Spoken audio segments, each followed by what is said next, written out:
antibiotics and feed, and what do I do, what can I do, and what can I not do. So what we did was tried to organize. We got the K-State specialist, AJ Tarpoff, and he come, what, about a year ago, or? No, about a little over 6 months. 6 months ago, and so he's been given presentation after presentation. You've seen him across the state giving different presentations.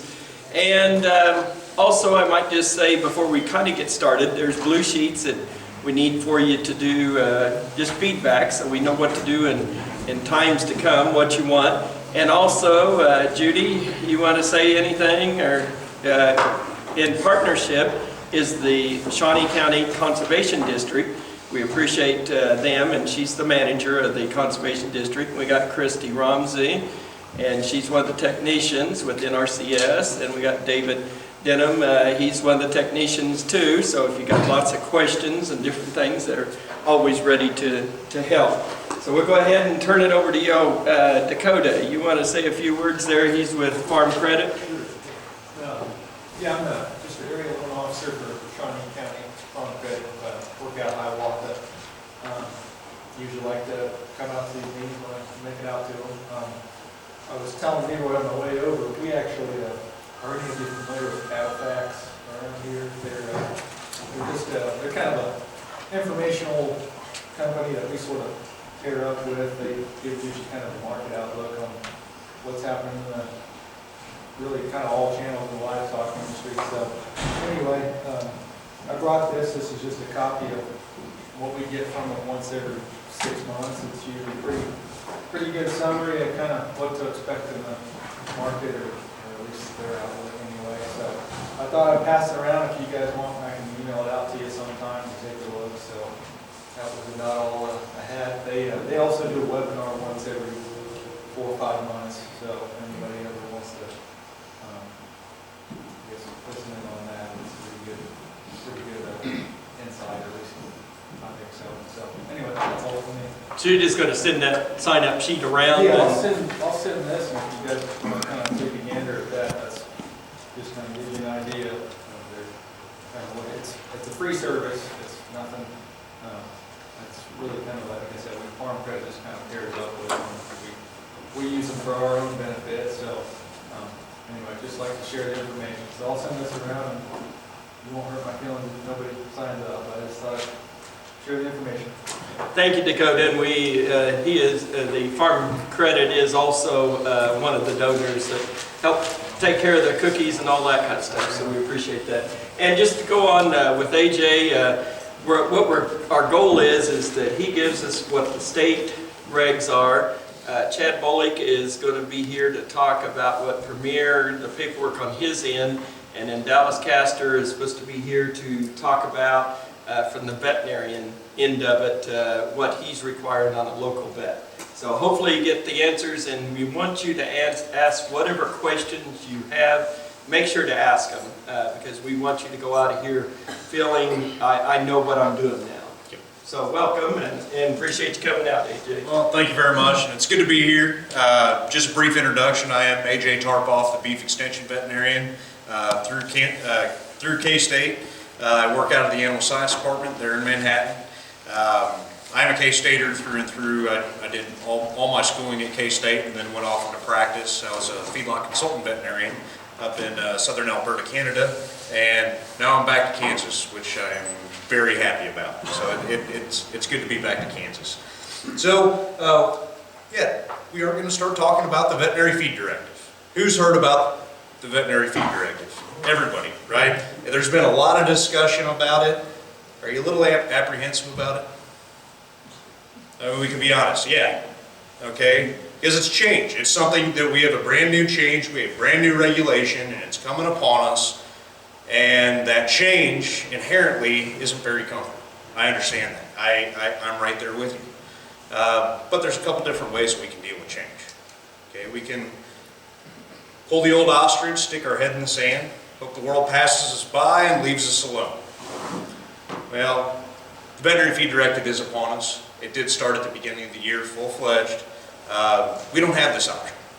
But my goal for today is to help outline where this came from, what it is, what it's not, what it's going to affect, and what you need to do, you know, to kind of have a game plan moving forward.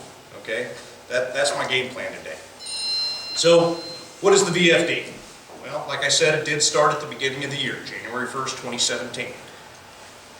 Now, the next phrase I have up here is very important. There's a lot of very important things that really outlines what the VFD is, what it's all about. Number one, Veterinary Feed Directive authorization is a written statement. Okay? Can't be phoned in, can't be done any other way. It is a written statement. Written statement just authorizing the use of something. Okay? So it's not a prescription. Prescriptions are a little bit different. So the VFD is a written authorization from your veterinarian allowing the use of a medically important antibiotic. Okay, that's the second really important part. Medically important. Kind of sounds counterintuitive. Aren't all antibiotics medically important? Well, yes, they are. Okay, we use them for a specific purpose, but in the eyes of the FDA, the way that the verbiage is used, medically important means this. Medically important antibiotics, we have antibiotic use in human medicine and antibiotic use in veterinary medicine. But with worldwide, we only have so many classes of antibiotics. And within those classes of antibiotics, we have shared classes of antibiotics we use in human medicine and veterinary medicine. So those shared classes of antimicrobials are what falls under medically important. Okay, so not every antibiotic is considered medically important in the feed. It all pertains, is that a common use with human medicine? Okay, so that's medically important antibiotics. And then the last part of this is the use of that medically important antibiotic in the feed of food-producing animals. Okay, so if you're in animal agriculture, animal production, and you use some of these medically important antibiotics that I'll dive into a little bit later, just the use in feed, that's what it falls under. Okay, so keep that in mind. Written authorization, medically important antibiotic in the feed of food-producing animals.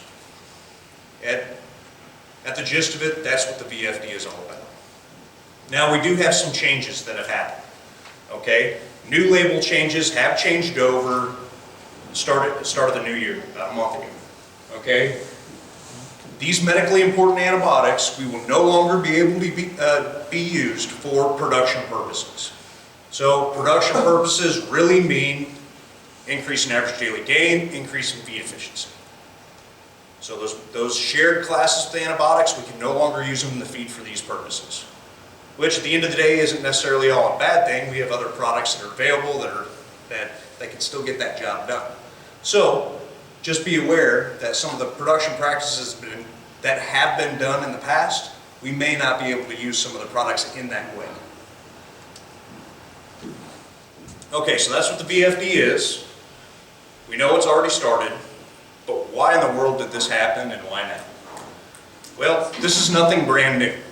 Okay, the Veterinary Feed Directive and the change from some of these products into VFD status has been a long time coming. Several years in the making. There's been a lot of discussion, a lot of people at that table talking about this and about how we use antibiotics completely. And what initiated these discussions is pretty simple. Concerns that have been raised over antibiotic resistance. And what is antibiotic resistance? Well, the big concern is in human medicine. Okay, we have pathogens that have historically responded to antibiotic therapy, and we've been able to treat diseases very successfully. And we're kind of observing more and more that some particular diseases with some particular pathogens are not responding like they have in the past to some of these antibiotic therapies. So antibiotic resistance by itself is not anything brand new, but it does raise pretty big concern when we're talking about protection of these products to maintain the efficacy into the future and maintain the usage of these products into the future. And I'll be real honest with you. There were people in that discussion for the last several years that wanted to completely end the use of medically important antibiotics in the feed of animals, period. Just wanted to put an end to it. Thankfully, there were some right-minded individuals in that conversation that said, wait a minute, these are tools in our toolbox that we use for a particular reason, in a particular manner, to help treat and control disease in these animals. Don't take away these tools. What do we have to do to maintain the use of these products into the future? And that's where this whole program kind of came about. This is our compromise to be able to continue the use of these products into the future, which I think is really important. It was decided upon that we would bring in veterinary involvement to be a part of this conversation, to be a part of this discussion, okay, to ensure judicious use of antimicrobials. That's another word that's kind of been thrown around, through the FDA and a lot of discussions, judicious use. That's what we're after. Well, what does judicious mean? Almost sounds like a loaded word, right? But it's not. It means that we're using something appropriately, the way that we're supposed to be doing it, the way that we say we're going to be doing it. The only difference with the VFD program is we're going to document it, and we're going to write it down. Okay, so we can actually prove that we're using these products appropriately so we can continue to use them into the future. That's what the VFD is. So, I don't know if everybody can read this, but I'll read it out. Animal agriculture is very passionate about what we do. Okay, we're very passionate about raising and the care and the treatment of our animals. Okay, do we use products judiciously? Well, here's an example. Pound for pound, humans and their pets, dogs and cats and things like that, humans and their pets use 10 times the amount of antibiotics than what we use in food animal production. Okay, there's a lot of numbers that get thrown around, and what often gets lost is the pound for pound. Okay, how big are cattle? 1,200? 1,500.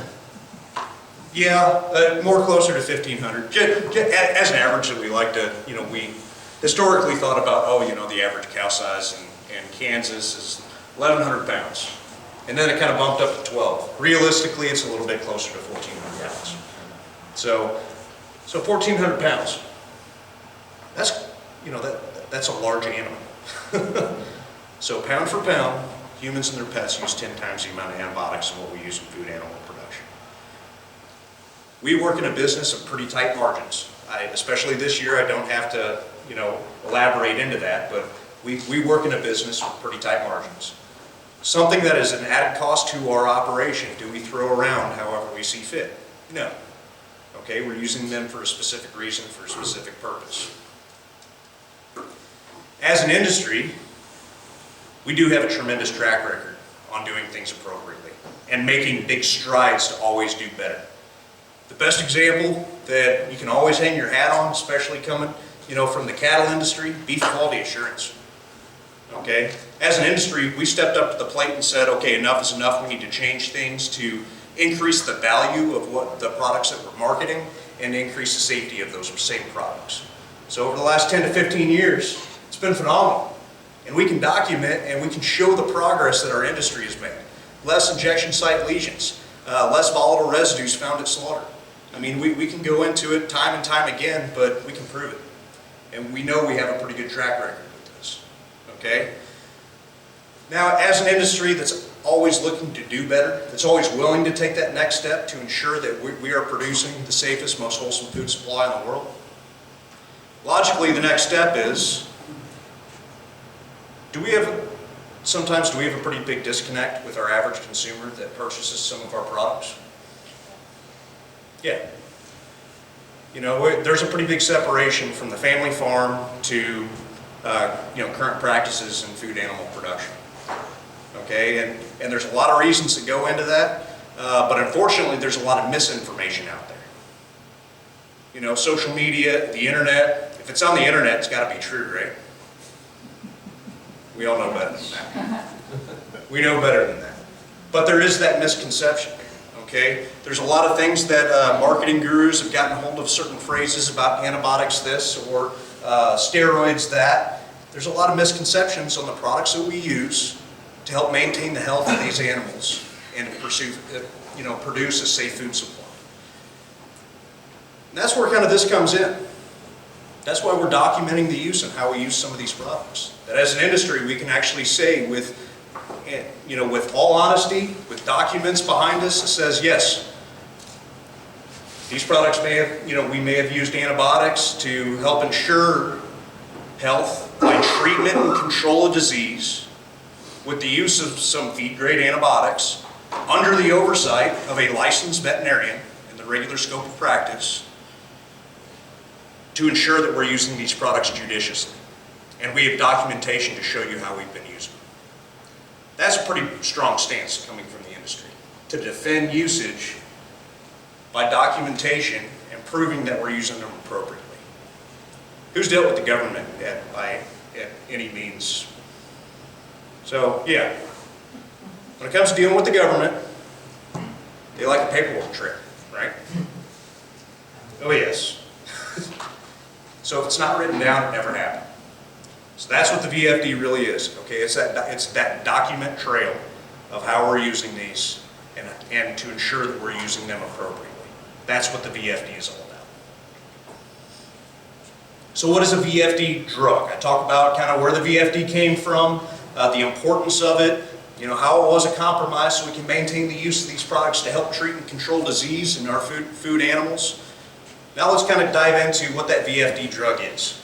Okay, first of all, medically important. I already dove into medically important. Remember, it's that shared use, that shared class of antimicrobial with human medicine. Okay, that's medically important. It only impacts feed-grade antibiotics, not injectable. Okay, not injectable, not water source antibiotics, just feed-grade antibiotics. All the VFD drugs that are on the market now have this new label. Okay, there is a cautionary statement that is on those feed tags that just says exactly what it is. Caution, federal law. Okay, remember this is federal law, the VFD. Federal law restricts medicated feed containing this VFD drug to use under the order of a licensed veterinarian. Okay, so there it is. Right on the tag, medically important, VFD, veterinarian, everything's right there. That's our new cautionary statement. So what's going to be impacted? Let's get to the nitty-gritty. Again, feed-grade antibiotics. That kind of sounds weird, but what's feed? Okay, well, what we're actually feeding to the animal, whether that's a TMR, whether that's a trace mineral block that has an antibiotic in it. We have some medicated products that are blocks that may be fed. Okay, anything that we're feeding to animals is considered a feed. Remember, milk replacer is considered a feed, not a water source, because it is the source of energy for that animal that, under the FDA, they consider milk replacer a feed. So something to keep in mind. Now, the products listed here have historically been over the counter. Okay, that you could go to your feed distributor, your feed mill, and purchase these products without any other types of paperwork. The VFD status by itself is nothing brand new. It's been in place for a long period of time. There have been products under VFD status for the last several years. Products that entered the marketplace came on the market for the last several years under VFD status. A good example is has anybody ever heard of a product called Pulmotil? Or how about Mycotil injectable?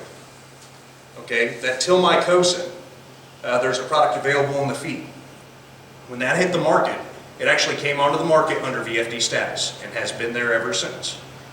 So the VFD status, nothing brand new, but what is brand new that started at the beginning of the month is these over-the-counter products that are considered medically important have transitioned into VFD status. So that's the big change here. And what are the big players here? Now, pretty obvious that big players, especially in cattle production, are tetracyclines. Okay, well, what kind of products are tetracyclines? CTC, okay, or areomycin, oxytetracycline. Okay, these are products that are commonly used that we treat a lot of different diseases, everything from respiratory disease to anaplasmosis. Okay, anaplasmosis control. So tetracyclines will be affected by the VFD, and you will need to have a VFD authorization before you can use these products in the future. are sulfa medications. Okay, there's a product available. It's actually a combination of tetracycline and sulfa, AS700. Something like that, of course, falls under the VFD. Our macrolides. An example of the macrolide class, Tylan.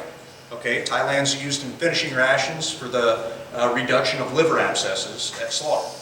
Okay, it's more of a long-term use antibiotic. We are not losing the availability of that product. Now it's just under VFD status. Another class that will be affected, immunoglycosides. One common example of that, neomycin. Okay, neomycin is a common antibiotic therapy that's found in some of our milk replacer, our medicated milk replacer therapies. And it may be in combination with the tetracycline. Okay, so neomycin, again, falls under the VFD status. Along with lesser use on the beef side, but penicillins, virginiamycin. This isn't a huge list, but these are the shared classes of antimicrobials that are out there that we share with human medicine that will fall under the VFD status. Now the question comes up, wait a minute, there's a lot of other products, a lot of other feed additives that are on the market. And you're absolutely right. Those other products that weren't on that list, that don't fall under those classes, they're considered non-medically important. They are still over-the-counter medications. Okay? Some of these may even be considered by the FDA as an antibiotic, but there's not a shared use with human medicine. One of the best examples of that is an ionophore. Okay? An ionophore is considered an antibiotic. We use them in production for specific purposes, modifying rumen environment, decreasing coccidiosis. Okay, so there's an antibiotic therapy that we can continue to use over the counter without a VFD if it's being used by itself. So ionophore, common names out there, rumensin. Okay, does anybody use rumensin or a product called Bovatec? Okay, those are kind of trade names for common ionophores that are available on the market. Other products that do not fall under VFD are babromycins, okay, or our coccidia treatments. Okay, coccidia treatments like decox and cori. If you're running into cocci outbreaks in some weaned calves, you may get some medicated feed that has one of these products in it. That's not a VFD drug, nor are dewormers or products like that. Okay, so there's a lot of products that are on the market that may be considered medicated, may not be a VFD medicated feed. So something to keep in mind. Then on the swine side, products like Denagard, BMD, again, not medically important. On the human side, does not fall under VFD status. There is one big asterisk here that please keep in mind and pay attention to this one. A lot of the times we may have more than one product in a medicated feed. If we are feeding one of these non-VFD medicated feeds in combination with a VFD drug, it has to be an approved combination. Okay? There are specific drug combination approvals from the FDA, and we don't have any leeway on that. Okay? We don't have any budge room on that. If it's not an approved combination, we can't feed it together. Some of those combinations, I'll be honest with you, they've got some very good science behind them, that if you combine these two products, either they cancel the effect out, the efficacy of themselves, or it could be detrimental to the animal. Some of those make a lot of sense. Unfortunately, some of the products, years ago, the companies just never put forward the money to get a proper approval to have them combined. Regardless of the reason, whether they have an approval or not, we've got to go by the book on this one. So, if you do use products in combination, we do need to ensure that it is a proper approved combination from the FDA. Okay, so we'll kind of keep moving forward and start talking about what's being affected. Let's start talking about the action plan. I brought up that the VFD authorization is written by your veterinarian. Okay, and that veterinarian is working within their regular scope of practice. They must be licensed in that state those animals are being housed and fed that VFD medicated feed. I've been talking with a lot of producers all over the state, in every little nook and cranny and every little corner, that there are a lot of producers that may have grazing opportunities or pasture lands in other states, especially if they're on the border. And that's okay.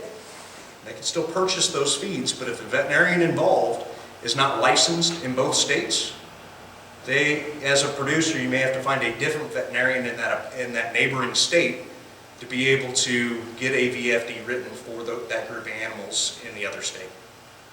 Okay, just something to keep in mind. Now, all veterinarians work under the context of a valid veterinary client-patient relationship. Anybody heard of the veterinary client-patient relationship, or the VCPR? You got a handful? The VCPR is really the only way that veterinarians can actually treat animals. Okay, it's that relationship with their client, with their producer, that allows them, legally, that they can actually help treat those animals and prescribe things, write a VFD, and a number of different things. And the context of the VCPR falls under the Veterinary Licensing Board of that particular state. Okay, here in Kansas, it assumes several things. A part of this relationship, in order to make sure that you have a strong basis that you can legally work with the producer and do some of these things, it assumes the veterinarian involved is familiar with your operation. They know what you're trying to do. What kind of animals do you have? Are you a cow-calf operator? Or are you a stocker operator? Are you a backgrounder, finisher, feeder? Or do you have swine? Do you have a swine feeding operation or a poultry operation? What kind of animals do you have, and what are you trying to do? What's your management style? They have that basic understanding of your operation. The veterinarian involved also assumes responsibility for making the medical judgments on the care and treatment of those animals. That's a big one, but that's a two-way street. Down here, the owner also agrees to follow those instructions and those directions from the veterinarian. So that's a part of that relationship. It's that agreement. Things have been discussed and things have been agreed upon before moving on. The veterinarian has had recent, timely, medically appropriate visits to your operation. So that means boots on the ground. Under the context of a VCPR, we can't video chat a VCPR. Veterinarian physically has to show up to your operation to be able to fulfill the obligations for the state licensing board that they can treat your animals. Okay, so that's an important concept. Now, in my personal opinion, the most important concept of the VCPR is the bottom. The veterinarian involved is available for follow-up. And this is why I think, this is the one I always struck with me as the most important. As veterinarians, when we make treatment decisions for a group or a particular animal, whether it's individual or the entire herd, if things are not going appropriately, me in particular, I want to know about it. Because we may change our basis and we may change some of the management styles or the treatment abilities that we can have to help control or treat that disease a little bit better. Okay, so the vet is available for follow-up. When I was in practice, my VCPRs with my feedlot clientele, I actually had a signed legal written document. Every year, I would sit my clients down and it was a signed legal document that was notarized and everything. That was my legal binding agreement with them. And I understand that not every time to fulfill a VCPR is a signed legal document. A lot of times it's that relationship. You've been a long-time client of your veterinarian. They know all the intricacies. They've been out to your operation for a preg check. They've been out there for a bad calving. They know who you are. They know where your operation is. Chances are you have a very solid, sturdy VCPR. Okay? If you've never worked with a veterinarian before and intend to use some of these products into the future, you do need to build a relationship like that with a veterinarian to be able to use some of these VFD products. Okay? So that's the VCPR. So I'm going to move on a little bit. Don't try to read this, but I just wanted to put this up to kind of show and kind of illustrate what's going to be on a VFD. Again, I talked about the VFD being a written authorization. Well, what makes it legal? Well, this stuff is what makes it a legal document. It looks like a lot of wording, but I'll kind of walk you through on what's actually on here. Because everything that's on this list must be on that form for it to be a legal document. Technically, it could be written on a cocktail napkin. If it was written in triplicate for everybody involved, technically it could, but we have some better ways that we can actually write these, and a lot easier on everybody involved. So what might it end up looking like? Well, it may end up looking a couple different ways. Your veterinarian has some options when it comes to writing a VFD. There are some online programs that are available that everything can be filled out online. There are some safeguards to make sure it follows all the label instructions. All the paperwork will be saved up in the cloud and online. That's one way. Everything else is considered hard copy. So we have electronic and we have hard copy. The main difference between electronic and hard copy is the electronic services have to be approved to have an online signature. And there's a lot of safeguards that go into making sure that it's a legal signature on those products. Now, so that means everything else is hard copy. And the hard copies can range in what they look like. Some feed companies and distribution companies have created their own sheets, which is perfectly fine. Some of the pharmaceutical companies have actually sponsored forms for their particular products. Again, a lot of those are very easy to use. A lot of check the box for the product and what it's supposed to be used for.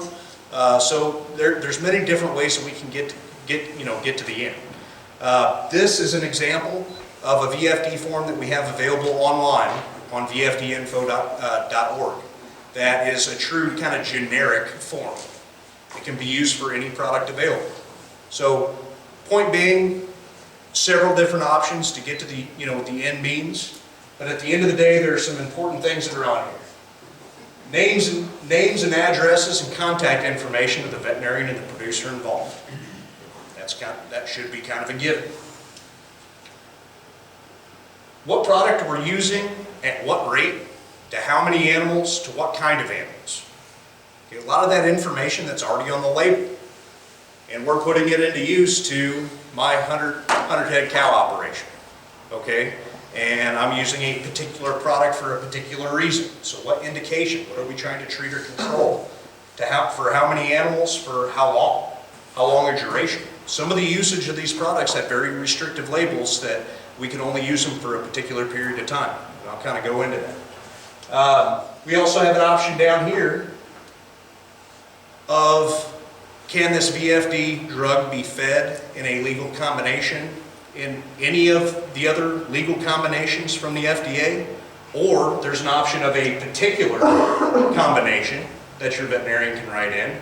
Or the last option is it can't be fed in any other combination. It has to be fed alone. So again, we have some options here. And then again, signature and a couple important dates. That's what makes a legal VFD. And again, there's some online, there's hard copy. I know a lot of veterinarians all over the state, they may be using a mixture between the two, or they may be using one over the other. It's really dependent on your veterinarian on what they choose to use. Okay? So some of the guidelines. I talked about some of those important label things that'll be written on the VFD. Who has actually read word for word what's on every feed tag label you've ever used? Be honest. I know I never really started reading them until about a year ago. And I learned an awful lot. Okay? But there are three important things. Well, there's more than three important things, but there are some very important things that we need to think about that's on those labels. Number one is our indication. What disease we're trying to treat or control. Number two is our dose. How much are we actually feeding to these animals on a daily basis? And number three is the duration. How long are we feeding this product at that dose for that particular disease for how many days? Okay? So just to throw out an example, let's use indication. We'll talk about bovine respiratory disease, and we're going to treat it with chlorotetracycline. Okay? At a treatment dose, which has a particular dose of 10 milligrams per pound per head per day. Okay, so that's indication BRD for CTC at 10 milligrams per pound per head per day for a duration of 5 days. That's a 5-day pulse, that's a 5-day treatment. That is a legal indication dose duration. That's what's on the label, that's what would be written for the VFD. Make sense? Kind of. Clear as mud. Okay. Now, I talk about these things that are written on the label because we don't have any leeway with this. If it's not written on the label, we can't feed it as such. Any use in the feed that doesn't conform to the label indications, dose or duration, is considered off-label use. Okay? And off-label use of feed-grade antibiotics is illegal. And this is nothing brand new. Okay? So understanding that it was illegal last year, it was illegal the year before that, it's still, after the VFD gets initiated, off-label usage is still illegal. Now what that means is your veterinarian involved with your operation can't write a VFD for anything off-label, nor can your feed distributor, feed manufacturer, fill your VFD if it's written for anything off-label. So we have pretty restricted guidelines on how we can use these products, and we do have to follow them. So common examples of things to think about, using a VFD product for a different indication. So a different disease or condition than what's on the label. I talked about CTC. We have CTC claims for, well, respiratory disease a couple different ways. There's still one that has a liver abscess, and then the third one is anaplasmosis. So there are really three things that we can use that product. Or for a different duration. If we're at a treatment dose, depending on the dosages, sometimes we have a length of time, and sometimes it's not restrictive, and we actually have pretty good flexibility depending on the dose that we're feeding some of these products at. Some of them are very restrictive, like 5 days. Some are open, even CTC, but at a different dosage rate for a control rate for BRD. We have flexibility when you use them for a flexible amount of time. So again, that kind of comes into what are we trying to do? What's our indication? What are we treating it for? Are we treating? Are we controlling? That's where understanding the labels and what they really mean becomes pretty important. Now there are a couple important dates that will be written on the VFD. One is the date of issuance. That's the date that your veterinary signs it off. That kind of initiates the authorization. The second important date is the expiration date of the VFD. Okay, the expiration date is the other very important date. Now the expiration date is not the expiration date of the feed. It's the expiration of your legal authorization to use it. Okay, so in terms of the VFD expiration, it's not like a gallon of milk. After the expiration date, you got to throw it out. It's just that authorization ends. And for most of the products, especially the products that have transitioned from over-the-counter to VFD, we have a maximum that we can go up to of 6 months for a particular product, for a particular reason, for a particular period of time. We can write them for upwards to 6 months. Okay. Some have a pretty restrictive label, and they've always had a restrictive label. That product I brought up, Pulmotil, is that those authorizations are only good for 45 days. So that's one of our most restrictive uses. But a lot of the products that have transitioned into VFD, we do have the option to write them upwards to 6 months. Okay. So let's kind of dive into some expectations. On the producer end, what's expected of them? Well, do a little research, have some discussions. Yes, you're going to have to go talk to people, okay?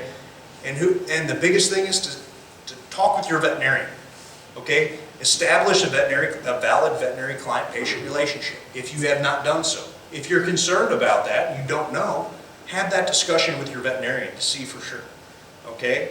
Once all of that is completed, then your veterinarian can write you a VFD. After that, having that conversation of, this is what I've been using in the past, this is what I would like to use into the future, and you can have a discussion with them on control of some of these diseases, and then you can get a written VFD. Once you get that written VFD, next is another really important thing to think about, paperwork. Yes, you will have to keep this paperwork for a minimum of 2 years. Now, if your veterinarian is using electronic filing, where you get it in an email that's through one of the approved electronic services, you're in luck because all that information gets saved online. But that service comes at a price, okay? If your veterinarian chooses to do hard copy, which I know a lot of them do, and either a mixture between the two, because if systems are down, you name it. I mean, if you get a hard copy, what I like to try to get, a way to think about it is, what do you do with your tax returns? Well, you put them in a box and you set them on a shelf somewhere, right? And if you were ever asked for them, you'd be able to come up with them, right? Same thing with your VFD authorizations, okay? Have a proper filing system. Be able to come up with them if you were ever asked for them. Now, I talk about hard copy. Remember, hard copy is anything considered, if your veterinarian, he or she, physically wrote their name on a paper, they still have the option to fax it to you, they still have an option to scan it and email it to you, they can get it to you in other means. But at the end of the day, that's still a hard copy. Now, some of you might be thinking, well, if I get a PDF scanned file, I can just save it on my computer. Well, how many people have had a computer crash and lost some information? It happens. Okay, so back yourself up, have that file, treat it like your tax returns. Be able to be repeatable, have a game plan in place, and follow through. Okay, so paperwork is, at the beginning I talked about how important the paperwork trail is. That's a big portion of this VFD. Well, it is. So you do need to maintain this paperwork, and it is very important. Okay, other expectations. Feed that VFD feed within that authorized period of time. If you know that your expiration date is coming up, be proactive. Talk to your veterinarian about it and have a valid one in place if you're going to continue use. If you still have feed on hand, you're still feeding it for a period of time, your authorization's coming up, you want to maintain compliance, be a little proactive, have that conversation where there is no drop in, there is no switching feed. You can still continue to use those products. You just got to maintain that authorization in place. Okay, and then provide a copy of that VFD order, that VFD authorization, if you were ever inspected or audited. This was designed to be audited by the FDA. Okay, so keep that in mind. They may want to come check your paperwork. And the biggest thing that they're going to check is, where's your VFD authorization? Is it in place? Is it the same as what your veterinarian has? Is it the same that your feed distributor has? So keep that in mind. Veterinarian expectations. Very similar to what the producers are expected about. Every person that's involved here, we all have expectations. Producer, veterinarian, feed distributor. Veterinarian needs to maintain that proper licensing within that state where those animals are actually being housed and fed that VFD drug. The veterinarian is responsible for establishing the VCPR, making sure that they followed all that checklist to be able to legally treat or control disease, make legal recommendations for health of animals within an operation. Determine the need for the VFD on the operation. There may be some discussions where there may be a different way to do things. Okay, having these discussions can actually solve a lot of problems. There may be a different management strategy that maybe use a different product or use something in a different way to be able to get a better gain, meet a better end. So keep that in mind. Again, they are responsible for providing the copies of this VFD order to the producer and to the feed distributor. The online programs, it's kind of an email that gets sent to your feed distributor and to the producer. If they're hard copy, they can be emailed, scanned and emailed, they can be faxed to everybody, or they can be sent in hard copy. They have the opportunity that if they wrote everything out in triplicate, I could hand the producer both copies, one for them and one for the feed distributor, but they're responsible for that getting from point A to point B. So all different ways, but ultimately the vet is responsible for making sure that paperwork gets to where it needs to go. And again, they have to keep paperwork for 2 years and be able to come up with it if they were ever inspected. Feed distributors, very similar expectations, but a couple extra little pieces. Number one, they have to They basically have to contact the FDA that says, hey, one-time notification, I'm over here, I plan on distributing VFD medicated feeds into the future. They say perfect, and they put you on a special list. Okay, that's what the one-time notification is. Also, the feed distributors there too fill only proper VFDs. If the VFD is not complete, it does not look accurate, there are issues with it, they can't fill that until it is proper. Okay? They'll keep up with changing some of the labels. They've given kind of a grace period that it's understood that there's still products that are out on the market that may not have the absolute updated label, but they can't sell it by any other ways but the new label. So they're kind of keeping up on that. Retain the VFD paperwork for 2 years and provide that to the FDA. Now, feed distributors may be transferring VFD medicated feeds from one distributor to another. So they may not be selling it to a producer to put into feed, but they may be selling it to a different distributor down the road so they can make or produce a different product elsewhere. That's okay, but they have to send an acknowledgement letter with that feed that basically says you're not going to, I'm transferring this to you, but you're not going to sell it to anybody else without them having a valid VFD. Just kind of takes away that liability. So what do you do now? Begin discussions, okay, if you haven't already done so. Does anybody already have a written VFD? Nobody? Okay, well, now's the time to begin these discussions, okay, with your veterinarian, with your feed distributor. Okay, we'll kind of get into this a little bit later, but some of the products may have changed slightly. Okay, and so it's good to keep in mind what have you used in the past, what's available into the future. To help facilitate some of these discussions with all parties involved, your vet and your distributor, bring your feed tags with you. Okay, what you have used in the past, what's still available now. So keep that in mind. It kind of helps facilitate the entire discussion and make things go a little bit easier. If you haven't done so already, create a veterinary client-patient relationship with your veterinarian. Okay? So that's where all of this starts, is that relationship with your vet. Obviously, I have written down here, have your VFD prior to January 1st. It's well after January 1st. Have the VFD authorization in place before you start feeding some of these products. Okay? And then maintain your records. Records are very, very important.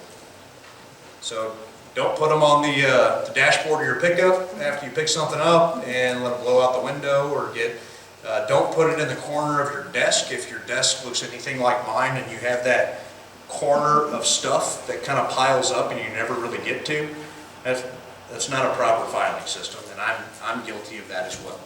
But we do need a proper filing system to be able to come up with this information. Things to keep in mind, VFDs, when they're written for the as-fed feed, okay, the type C feed. I'll kind of talk about that briefly in a second, but however we're feeding it, what the animal's actually consuming is how that VFD is written. Milk replacer is considered a feed. Now, I will bring up that some of the larger companies, like, we can talk about Orscheln's or Tractor Supply, some of those companies, as companies, they have decided that they will no longer carry VFD medicated feeds, including milk replacer. That doesn't mean you can't buy milk replacer there. It just means that if they have a VFD drug in them, they will no longer be carrying it. If that's something you've used in the past to treat a scouring calf, I just want to make you aware that if you need to go find something at, Saturday afternoon, and you go to Orscheln's to pick up what you've used in the past and it's not there, it's not because that product is off the market. It's just that these companies are not set up to handle the filing and handle the paperwork with some of those drugs. So that's where some of that homework and kind of thinking about what you've used in the past, how many animals you typically treat in a year, things like that kind of help facilitate that discussion with your vet on what VFDs need to be written. Your vet involved will need to know the approximate number of animals and the class of animals that you have. Okay, are you just dealing with stocker cattle, or do you have a cow-calf operation? Okay, approximately how many animals do you anticipate over the next, say, I wrote a VFD for 2 months. Okay? So for the next 2 months, how many animals do you anticipate being on your operation that would be fed this VFD feed? It needs to be a realistic number, but thankfully we can now have an approximate number, not an exact number. Originally that's what they wanted, but when we think about an operation, how often do animal numbers change on an operation? It can change on a weekly basis, right? Just had a preg check, had some opens, but some of the opens were kind of skinny, but we have cheap feed costs, so we're going to feed them up. So we took the heavy opens to town, took them to the auction, but boy, we found a great deal on some replacement heifers, ended up buying them, bringing them home. I mean, within 24 hours, numbers on our operations changed quite a bit. So, regardless, it needs to be a realistic, approximate number of animals on your operation. And if you have the VFD feed on hand, okay, you've already purchased it, that's okay, nothing's wrong with that. If you purchased, things last year, it's only a month out, the feed is still good, yes. You have it. In order to be compliant, to maintain compliance within this, to continue feeding that this year, you will have to have a VFD written and in place before you can start feeding. Okay. Real quick, I'll just kind of go over, there's been a lot of confusion about this, so I'll kind of give you a brief rundown of the feed classes that are available in medicated feeds. Okay, first of all, we have category 1s and category 2s. To keep things simple, a lot of the products that were over the counter that transitioned into VFD status, in general, these are category 1s. Okay. They can be manufactured into feed without a medicated mill license. There's a lot of different things, unless it's a proprietary blend, which I'm not going to get into right now. Then we have our category 2s. Category 2s, just think about that if it's a category 2 medicated feed, it can really only be manufactured and mixed by a somebody with a medicated mill license. Okay, there's very specific regulations on these category 2s because handling the raw chemical can be pretty dangerous to people and things like that. There's a lot more regulation on standard operating procedures on these category 2s. Okay, so category 1, category 2. And then we have our type A, type B, type C. What in the world is that? The way to think about it is our type A's are the most concentrated. Okay? Type A's are only meant to be used to mix a specific formulation into a premix, a type B, or an as-fed ration. Okay, so they're mixed in specific ways to create a type C or a type B. Our type B's are a true premix. Premixes that you get from your distributor and mill that you mix into your mixer wagon and you're good to go. It's kind of a premix. Then our type C is as-fed. Okay, that's a complete ration. That is a complete ready to go. You can feed that right to the animal. Okay, we have special formulations as free choice mineral. Okay, that is a type C as fed. You don't have to do any secondary steps. It's ready to go. So that's just kind of our feed classes. Okay, so I'll leave you kind of with some resources. KSUbeef.org. That's our departmental website on anything and everything beef cattle. We've got some really nice resources that are available there. There's a nice link on this website to vfdinfo.org. I briefly mentioned this website earlier. It's a nice information hub and an information source for anything and everything VFD. Okay, it has some informational modules and educational modules for everybody involved. And that includes the producer, the veterinarian, and the feed distributor. This has kind of been a collaborative effort between the Kansas Department of Agriculture, the Kansas State Research and Extension, the Veterinary Diagnostic Lab, the vet school. We've got a lot of people working on this together, and this is kind of where this website that we kind of collaborated all our resources and put it in one place. So if you have questions moving on into the future, I'd highly advise you to direct you to this website. You can find some really nice info on there. Talk to your local extension agent, Leroy. If you don't know, you know who to contact, right? Yep. And that's what AJ a call. Say, what's the answer to this? Right. Talk to your veterinarian. Talk to your feed distributor. Okay? They're your partners in this. we're all working together on this to get to the same ends, okay? We want to do this right. Here at the bottom, our feed additive compendium and bluebird labels. This is if you're curious on what a legal combination is, okay? The feed additive compendium is anything and everything feed additives. It has every regulation, every legal combo, every label claim, every legal label that's in there. It's a phenomenal resource. The problem with it, it's like 280 bucks. So not everybody has a feed additive compendium, but talk to your feed distributor. They may have their nutritionist available that has that copy that we can get this information out to you. Okay? If you want to try to search it yourself, there are some bluebird labels, which is basically examples of what a legal label would look like from the FDA. Okay, and that's what they consider a bluebird label. And that has a lot of those examples, just a little bit harder to search. So, I do want to bring up that this whole VFD has been brought about by concerns about antimicrobial resistance, right? Well, a new website was actually launched at K-State, ksuantibiotics.org. Another nice information hub on real facts. Okay, what is antibiotic resistance? How does it come about? What the concerns are from everybody from an everyday consumer all the way to a seasoned researcher. There's some information that can be of value. So if you have questions, concerns, there's a lot of things that we can clear up a lot of the misinformation that's out there. So, okay, that's about all I have there. One thing I will bring up that I didn't talk about, it just popped into my mind. Who likes to price shop? And go maybe from one distributor to another, maybe get a little bit better deal. I will bring up that one VFD is good for your animals to one distributor at a time. Okay? So if you did find something you can't go to a different distributor to get the same type of product with the same chemical in it for the same reasons, for the same group of animals, you would have to void out that particular VFD authorization on all aspects, get another one written to go to the secondary distributor. So that may turn into a bit of a headache, but I just want to make you aware of it. Okay, let's get questions. We'll have questions here, and then after all three of them talk, we'll do questions at the end too. Have you got some specific questions that you have here? Yes, sir. How are you supposed to pay for all this extra paperwork? How are we supposed to pay for it?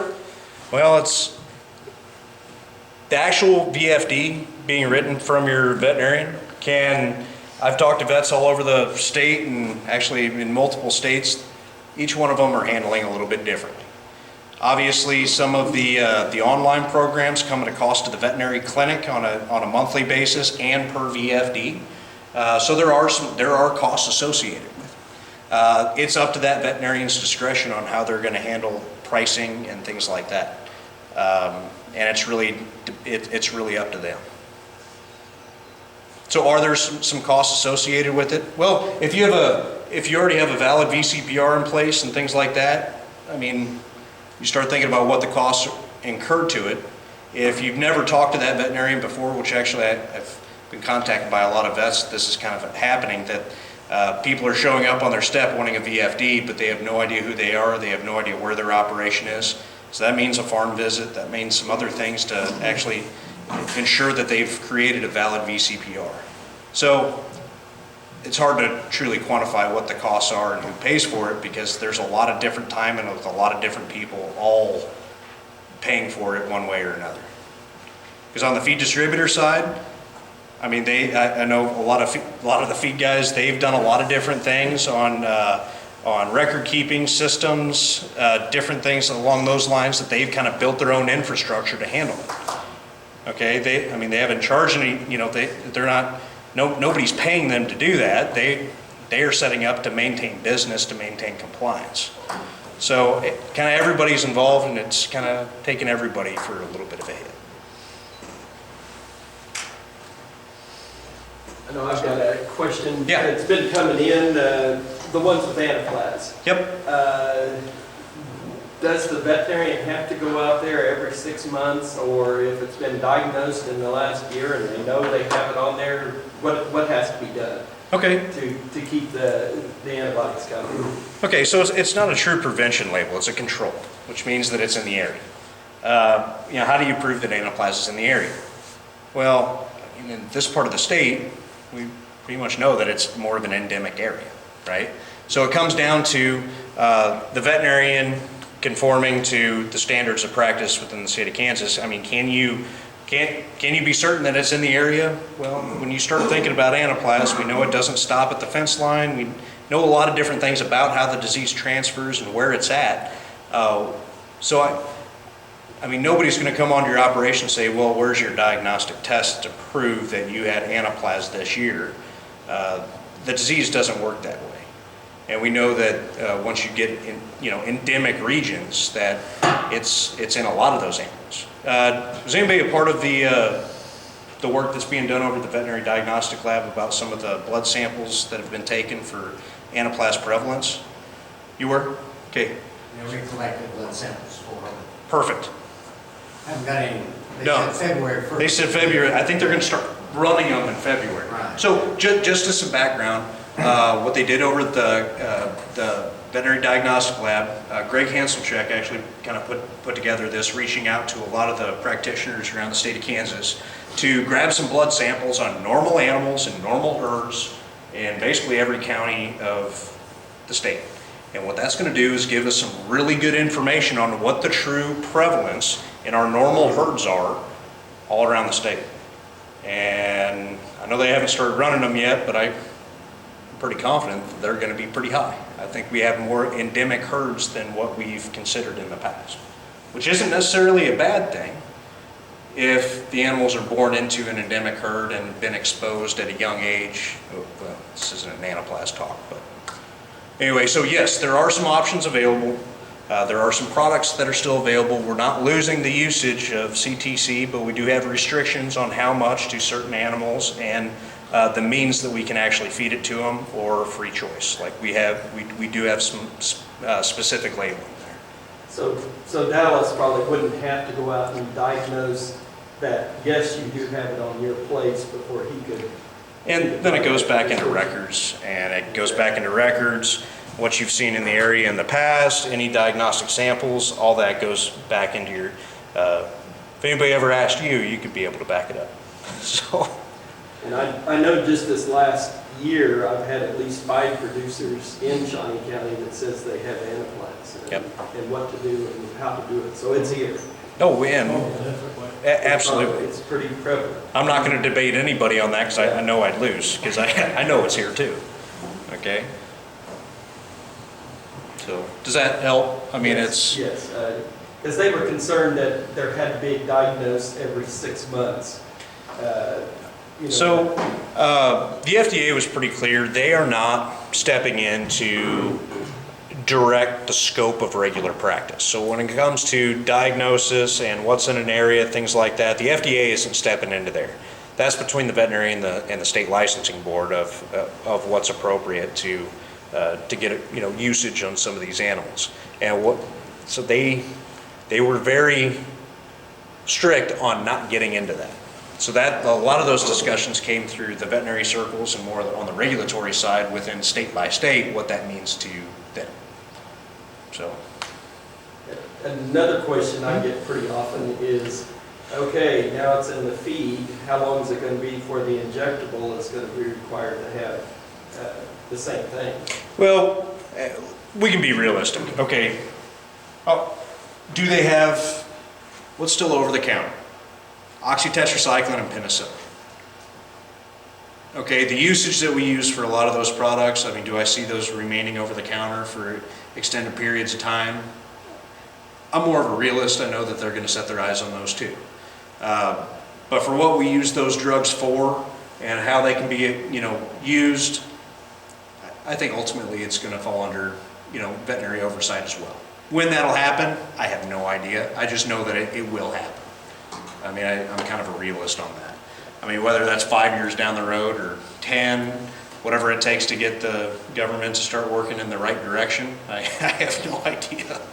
But as a realist, I know it's those two products that are still currently over the counter as injectable, the over the counter, I know it's not going to stay that way forever. Yeah, that's what their suspicion was. I think that's if you look at the whole situation, you know, when we start talking about antibiotic use and everything else and the concerns that are out there, making sure that we're using them appropriately, I mean, it kind of makes sense that, you know, yes, there's only two products that are still, you know, two types of antibiotics that are still over the counter. Everything else is veterinary prescription. So it's only a matter of time.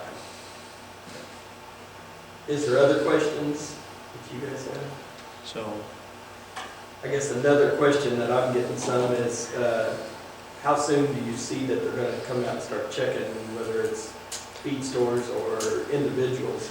well, it's funny you mentioned that. Actually, some FDA inspectors actually started about a week after the first of the year, went around and kind of said, okay, are you doing your VFD? Kind of like, no, this is really happening. This is regulation.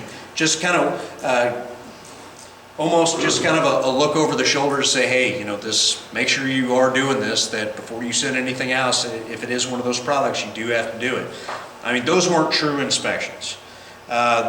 They were pretty clear that there's going to be a grace period of, you know, several months before they really start doing inspections. It's not 100% clear. They haven't 100% initiated it and signed the contracts. It's assumed that a lot of the inspections will actually be carried out by partnered organizations like our KDA, Department of Agriculture, that they would actually utilize under contract, the Department of Agriculture inspectors that are already inspecting mills and distributors and things like that, that they would actually utilize some of those individuals that are already out in the field, which isn't necessarily a bad thing. We're not getting somebody from out of state that's never been to an operation or anything like that to do some of these inspections. It's somebody from right here in our area. So, but yes, there is going to be, there is kind of a period of time here that they're letting it all sink in and kind of get up and going before they start looking. Okay. Are there questions individuals have? Oh, Yes. I do have a question. Do you foresee in the future that this taking place of random checks? Oh, yes. Oh, okay. Now, in these random checks, do you foresee penalty-wise, and what would the penalty be if you got caught? Okay. You know, I think it depends on each indication on what In the other issue words, is. isolated incident. Okay, isolated incidents. I've run into some issues and kind of been a part of some issues where, you know, there were some issues before in the past. And a lot of times what they do is they re-educate, give you an action plan and say, fix this, we'll be back. Right. They don't tell you when, then they come back to make sure that they did those recommendations that they gave to you. If you've had non-compliance after non-compliance after non-compliance, then they can hit you with some pretty good things, but they give you a chance. You know, they give you a chance to straighten things up and start doing it right. They've been the FDA's been pretty content on, they're not out to go and throw the book at somebody. They want this to be done right. That they're going to have that phased enforcement. They're going to have to give you, you know, a period of time to get used to this. They understand that there might be some small paperwork issues here and there. There's going to be some re-education. Then they'll be back to check. If time after time after time after time they've been warned, yeah, they can get pretty drastic with their penalties. Well, see, this is the thing right now. Right now, it's going to catch a lot